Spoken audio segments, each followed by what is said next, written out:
ఇప్పుడు మనం పాముల మార్కెట్కి వచ్చాం. ఈ పాములన్నీ సూపులు చేసుకుని తాగబోతున్నాం. ఓకే, ఇప్పుడు ఈ పామే తినబోతున్నాం అండి, నాగపాము.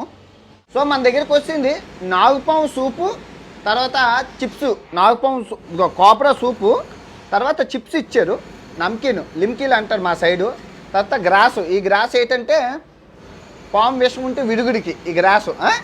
చూసి చెప్తాను ఎలాగుందో. నాగపాము క్షమించయ్యా తండ్రి.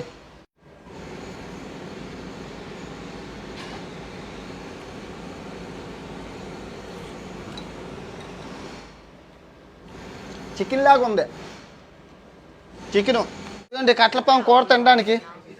కట్లపాము కూర రెడీ, తినేద్దాం. బెనిఫిట్స్ చూసుకుంటే కాళ్ళు నొప్పులు అన్నీ పోతాయి. కాళ్ళు నొప్పులు, high energy, potassium, calcium, high rich ఉంటాయన్నమాట ఇందులో. మెయిన్ బాడీని హీట్ చేస్తాయి. చలికాలంలో వీళ్ళు ఎక్కువ తింటారనమాట.